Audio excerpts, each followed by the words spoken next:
वृंदावनम गोवर्धनम यमुना पुलिनानि च वीक्षासीदुत्तमा प्रीति राम माधवयो नृप। राधे राधे।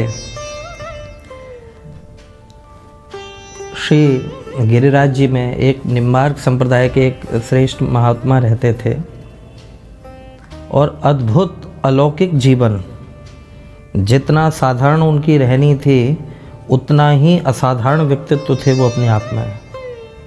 वो जो महात्मा थे, एक बार किसी व्यक्ति ने जाकर के उनसे कहा कि महाराज, मैं आपसे दीक्षा लेना चाहता हूँ, मैं आपको गुरु बनाना चाहता हूँ।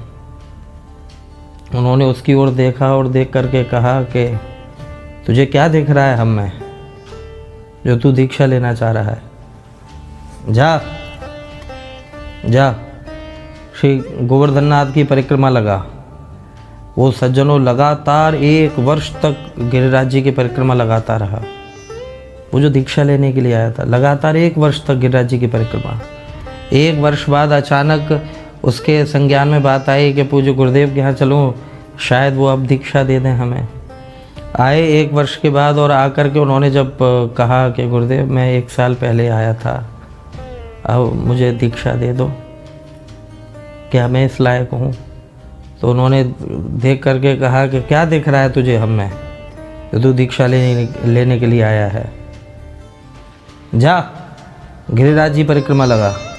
महाराज 2-3 साल तक ऐसे ही वो फिर गिरिराज जी की परिक्रमा लगाते रहे। 3-4 वर्ष में वो तीसरी बार आए, चरणों में दंडवत प्रणाम किया कि गुरुदेव, क्या अब इस दास की ये पात्रता हो गई है कि अब आप इसको दीक्षा दे सकें? उनका वही प्रश्न श्री निम्बार्क संप्रदाय के एक श्रेष्ठ महात्मा कि क्या दिख रहा है जो तू बार बार ऐसे मेरे पास दीक्षा के लिए आ रहा है? तो उन्होंने कहा कि गुरुदेव, दिख तो कुछ नहीं रहा, आप महात्मा हैं, अच्छे महात्मा हैं, इसलिए मैं दीक्षा लेने के लिए आया हूँ।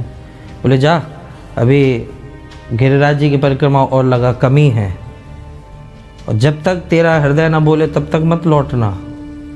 महाराज अचंभे की बात बतावें, लगातार 12 वर्ष तक उन्होंने गिरिराज जी की परिक्रमा लगाई, लगातार 12 वर्ष तक। आप जरा कल्पना करिए कि जब 1-2 परिक्रमा लगा ली जाए एक दिन में तो क्या स्थिति हो जाती है। लगातार 12 वर्षों तक वो परिक्रमा करते रहे और 12 वर्ष बाद उनको स्मरण में आया कि गुरुदेव के पास चलना है। वो चलते हुए आए और आकर के चरणों में दंडवत प्रणाम करके उन्होंने तब कहा, चरणों में सर रखे हुए हैं, कि गुरुदेव, क्या अब ये दास दीक्षा के लायक हो गया है? तो गुरुदेव भगवान ने कहा कि तुम्हें क्या दिख रहा है मुझ में जो बार बार दीक्षा के लिए आ जाते हो? तो आज शिष्य ने जब गर्दन उठाई तो देखते ही महाराज झर झर झर झर करके नेत्रों से अविरल अश्रुधार बह पड़ी। और तब उन्होंने रो करके कहा कि गुरुदेव, आपकी गोद में साक्षात प्रिया प्रीतम विराजे हुए हैं, साक्षात प्रियालाल विराजे हुए हैं। ये श्री गिरिराज की कृपा, श्री हरिदास भरे श्रीनाथ प्यारे की कृपा है। ये साक्षात उनको गुरुदेव के गोद में, क्योंकि वो महापुरुष उस स्थिति के थे, हर आम व्यक्ति को उनकी स्थिति का ऐसे दर्शन नहीं हो सकता। लेकिन जब गिरिराज जी की परिक्रमा 12 वर्ष तक करी तो वो प्यारे वो स्थिति प्राप्त हो गई उनको, और तब जा कर के उन्होंने पूज्य गुरुदेव की गोद में ये स्थिति का दर्शन किया कि साक्षात प्रिया प्रीतम बैठे हुए हैं। हा। ऐसी गुरु निष्ठा और ऐसी श्री गिरिराज की कृपा और ऐसी भक्ति को सज्जनों बारंबार प्रणाम है।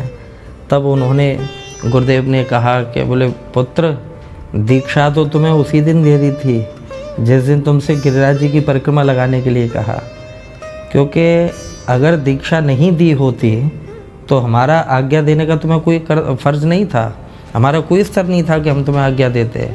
तुम्हें शिष्य मान चुके थे, तुम शिष्यत्व स्वीकार कर चुके थे, तब ना तुमने हमारी बात मानी। दीक्षा तो उसी दिन हो गई, लेकिन दीक्षा फलित श्री गिरिराज बाबा की कृपा से हुई। ऐसे श्री गोवर्धन नाथ के चरणों में बारंबार प्रणाम है। राधे राधे, राधे राधे।